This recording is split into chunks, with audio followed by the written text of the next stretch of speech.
Whenever we start taking our fitness goals seriously, we get pretty wild in researching and learning every single detail we possibly can to ensure that we do everything right. Unfortunately, some important details still slip through the cracks, and that's especially the case when trying to understand how to build muscle. Sure, most of us understand that muscle growth hinges upon good training and getting enough nutrients. However, there are some common mistakes that might be holding us back from maximizing our gains. Let's go ahead and dive into 3 potential muscle building mistakes you might be making that you should definitely try to fix now.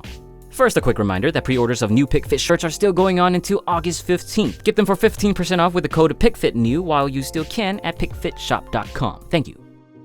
Now for number 1. You're not training close enough to failure. To build muscle, our goal is to properly activate and fatigue them in order to drive the mechanisms of muscle hypertrophy adaptation. First, we need to ensure that we're maximizing motor unit recruitment, where the size principle dictates that higher threshold muscle fibers, like type 2 fibers, are only recruited once fatigue-resistant fibers, like type 1, reaches muscular fatigue. In short, the best means to fatigue and activate all muscle fibers is to train them with relatively high effort, often achieved with training close to failure. The only issue, however, is that people's perception of failure is often a bit off. Or rather, many people think they're training close to failure when they actually have plenty left in the tank. In order to deal with this inaccuracy, occasionally training to actual failure, the point in which you cannot concentrically move a load without sacrificing form, might be the answer. Experiencing actual failure, safely and with a spotter of course, will help you understand when to stop short of failure in future workouts. In many programs, it's often recommended to train to the point where you have about 1 to 2 reps in reserve, or RIR.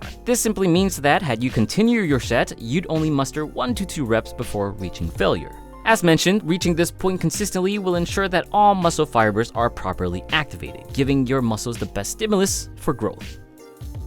Number 2. Mismanaging progression and volume.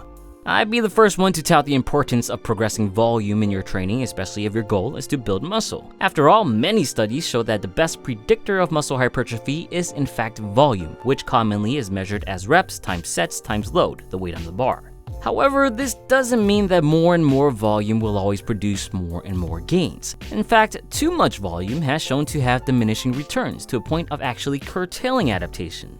The big question, though, that is still up for debate in scientific research, is at what point is more volume no longer effective?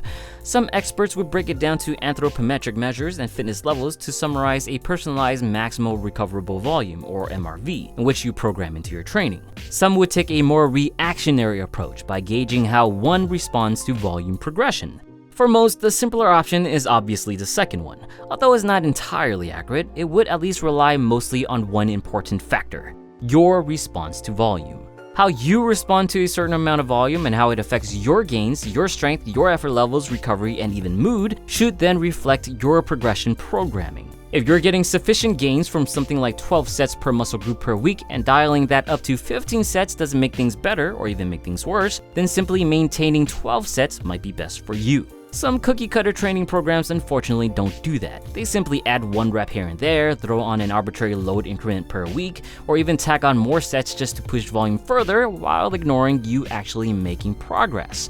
Now, this is not to say that volume is not important. The main takeaway is to progress your volume appropriately based on your actual results, instead of trying to push more volume in order to see results. And finally, number 3. Thinking you need to cut when you actually need to build muscle.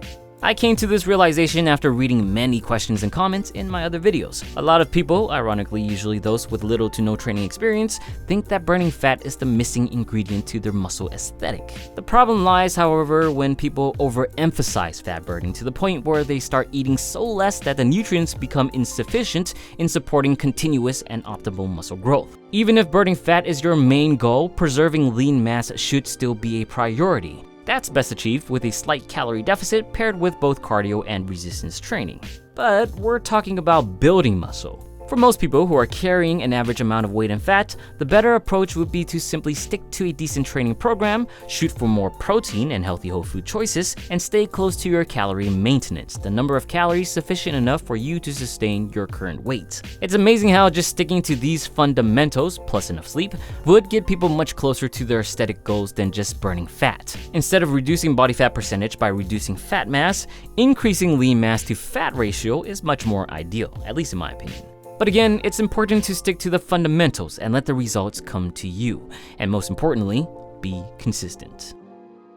And there you have it, 3 potential reasons why you're not building as much muscle as you can.